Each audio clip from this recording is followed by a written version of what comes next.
I'm a Christian and I take medication for anxiety. I feel nervous. I just feel like this is a long time coming. This video is going to be a chat about my experience taking Lexapro. Lexapro, it is an SSRI, selective serotonin reuptake inhibitor, and this has completely changed my life for the better. I titled this video my experience with Lexapro and also taking antidepressants as a Christian because there is still unfortunately a big stigma around taking mental health medications in Christian spaces. And as someone who is a Christian and makes content about my faith and lifestyle and things I care about, I want to just completely put it out there that I am fully in support of therapy and of taking medication for your mental health. I have been in therapy for, gosh, probably 8 years and have been taking medication for almost as long.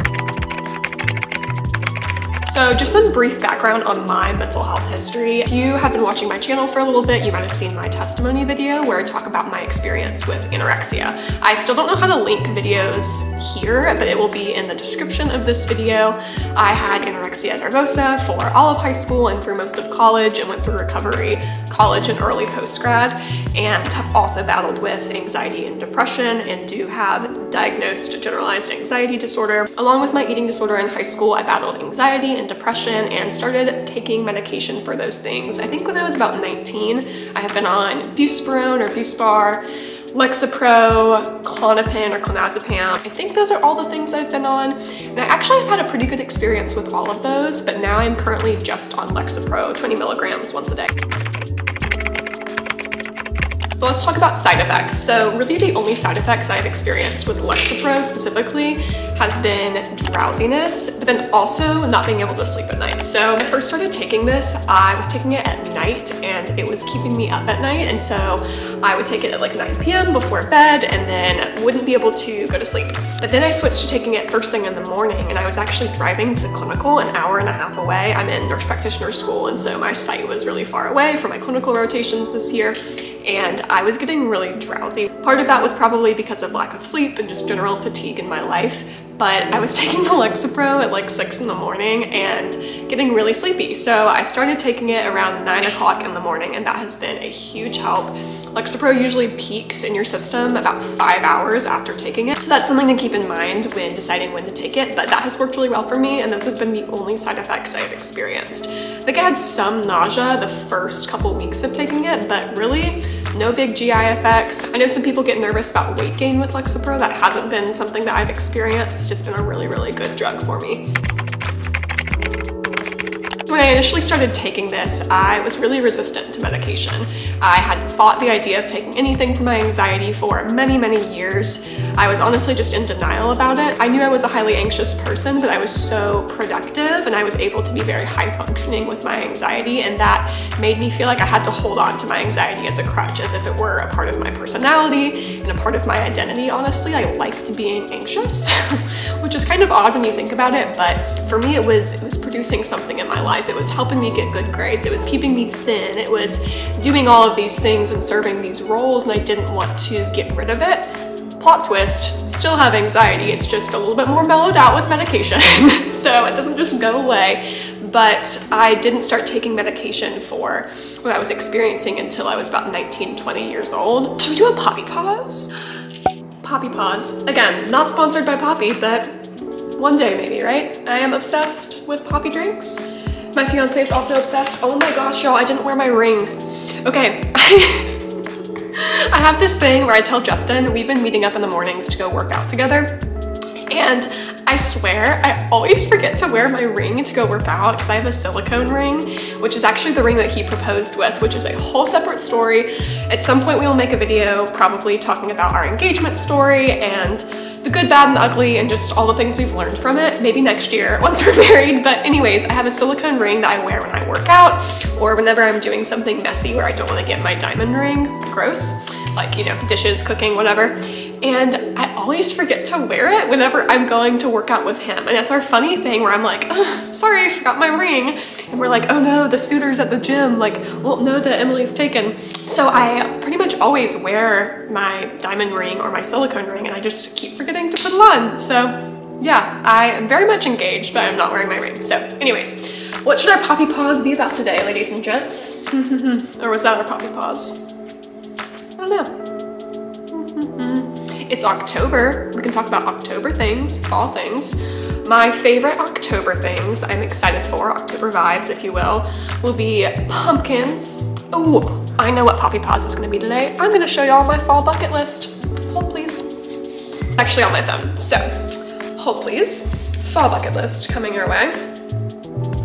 This is kind of Justin and I's fall bucket list. Also got some input from the girls in my small group, so take whatever you would like and maybe leave an emoji down below of a fall thing that you're looking forward to. That way I can know if you have actually watched far enough into the video. It can be our little secret thing. So we've got apple picking, pumpkin patch, hayride, corn maze, which we did a corn maze last weekend, and that will be in a fall days in my life video coming later this week. I'm hoping for Wednesday, but we will see. Fall baking and cooking, Trader Joe's fall goodies, which I have already gotten, a drive-in movie, a pumpkin carving, pumpkin painting, Halloween costumes. So this weekend, Justin and I's parents are meeting for the first time. They're both coming into town, and we really want to do a pumpkin carving contest between all of the couples. So his parents versus my parents versus us. And we told my mom this on the phone last night, and she was like, okay. And Justin and I thought it was a really cute idea, but I don't think she's super into it, but it's our weekend, right? We get to decide what we do. Trick-or-treating or trunk-or-treating. Watch a sports ball game, which is what Justin and I call football, or any sports because we are not sports people. We're gonna go to the NC State Fair, which is gonna be happening soon. Go to a bonfire or campfire, go to a dinner party, possibly do a Tennessee road trip, which we actually already did, ride horses, go hiking, kayaking, have beer for Oktoberfest, go to a vineyard or winery, go to an art museum, go to the zoo, go to the library and get a library card, which is on my list for this week, finally.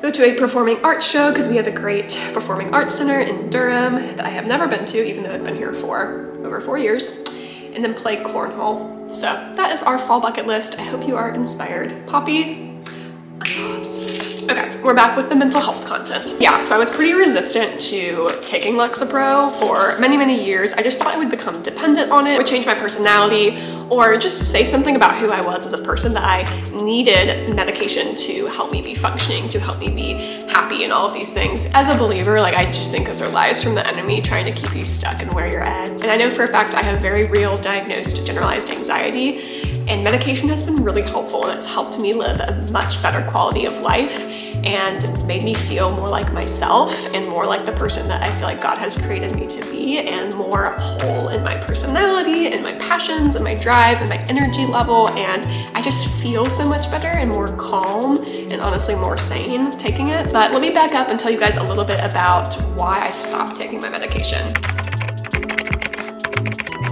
So I feel like a lot of people who are on meds for different mental health conditions go through a season at some point of just not wanting to be on meds. And I don't necessarily think that I will need to be on this medication forever. If I am, then like, great. If I take Lexapro the rest of my life, then awesome. There are so many mental health conditions where you do need to be taking medication every day for the rest of your life. Like bipolar, schizophrenia, probably OCD, like certain conditions where you really are undergoing lifelong treatment, and that is how those conditions are treated, and that is a good thing. I think for more situational anxiety and people who go through seasons of depression, seasons of anxiety, maybe medication is only needed for a little bit.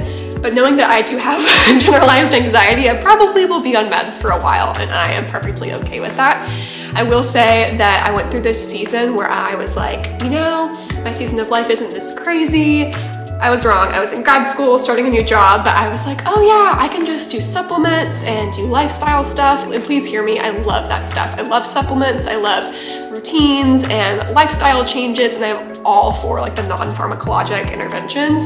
However, that did not work for me. It worked a little bit, but I had so many life changes happening last year. And I went from May of 2022 through February of this year with no medications.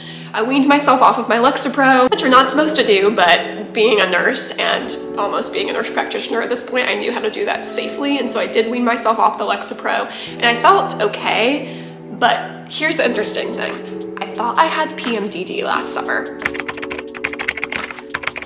If you guys don't know what PMDD is, it is premenstrual dysphoric disorder, and it is similar to PMS, but it's more about the mood side of PMS. So I won't get into all of what PMDD is and what it looks like specifically. If you have PMDD, you know it sucks. In the week before your period, or the 2 weeks before, or even just the day before, you might feel like your life is over, everything is chaos, you're super depressed, you feel awful, like it is just a huge mood shift and you feel like you're going kind of crazy. I experienced this for maybe 3 or 4 months last summer, right after I took myself off of Lexapro.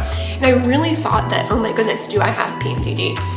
And I'll say now, looking back, I think it was more of an exacerbation of my baseline anxiety and depression that at that time was not medicated. And maybe I had PMDD for a little bit because it was the couple days before my periods last summer where I just felt like a total mess. And it was like clockwork. The couple days right before, or even just that day before, I was totally doubting my entire life, every decision I had ever made. I thought everything was wrong. I wanted to change it all. I was just hysterically crying. I mean, really, really anxious. I felt awful. And I remember having a breakdown at work when I was working labor and delivery and feeling like so self-critical, so anxious, so worked up about everything. And then the next day my period came and it was just like magic. All of a sudden those thoughts went away. And I was like, yeah, this is not good. This is not normal. But I just kind of thought it would go away. And I went into the fall and did make some adjustments with my routines and everything, and I felt like I got some more order in my life and got more settled in my job, etc. Started the new year, met Justin, as you guys know, quit my labor and delivery job, also as you guys know, talk about these things in separate videos. If you want to check them out, I'll link them down below. Got to February of this year and was in this new relationship. We're getting to know each other more in February and becoming more open about our pasts and our family life and our emotional world and things we struggle with. This was like the 2nd month of dating, and I remember it was like, yeah, the 5th or 6th week of dating Justin. And it was the first time he saw me really anxious, and I remember feeling so embarrassed and so insecure and so just terrified that he was gonna leave me and run away because he saw Emily really worked up and really just ruminating and having these obsessive anxious thoughts. And it was a wake-up call for me because that wasn't normal for me. So I do have anxious thoughts, I struggle with anxiety, but that really intense night of anxiety was a wake-up call for me that you are not on your meds and you probably need to be. So if you're watching this and you've come off of your anxiety meds and you know deep down that you probably should get back on it, but you just feel like it's a sign of you failing for some reason or that you couldn't do it without the meds, know that that's not the case, and the meds are there if you need them. They're a good thing. I really view medicine as a gift from the Lord. And I view our medical profession as such a gift too. Obviously there are lots of negative things in there, but if you need to be on antidepressants or mood stabilizers or antipsychotics or whatever it is, like that is a good thing. And please, please pay attention to that. I got back on my Lexapro mid-February, I would say, and oh my gosh, genuinely the best decision ever. I feel like such a better girlfriend at the time, fiance, and hopefully wife soon. Crazy. 90 days, wow. It genuinely was such a good decision. My life is so much better. It's been almost 8 months since I got back on my meds. I am a huge fan. I actually was taking 10 milligrams at first, which is the starting dose for Lexapro for most people. I was taking it 10 milligrams continuously, and then I was talking to my NP, my primary care provider, and the one prescribing my medication about how I thought I had PMDD, and so we decided to go ahead and do luteal phase dosing, which is a technique for dosing SSRIs to treat PMDD. So I took 10 milligrams for 2 weeks and 20 milligrams for 2 weeks, and then at some point this summer we checked in and I was like, listen, I really think that I probably just need the 20 milligrams every day. So that's where we landed now. I take 20 milligrams a day. Such a good decision. I feel so much more stable. I do not have that huge shift in my mood right before my period. I would say the second half of my cycle after I ovulate, I do feel less motivated and more just kind of blah and sluggish and all of the normal hormonal shifts, but it's not this extreme change, which I really appreciate. So my mood, my anxiety, my ruminating thoughts, all of that feel a lot more stable, and it's just honestly increased my quality of life so much. So I think that's about it for this video. I hope that was helpful for anyone who is also taking medication for mental health concerns, anyone who's considering taking meds, who maybe got off of them and are thinking about getting back on, or if you just are curious about my experience. I appreciate you watching, and remember to leave a fall themed emoji down below if you made it this far in the video, and I will see you guys in my next video. Bye.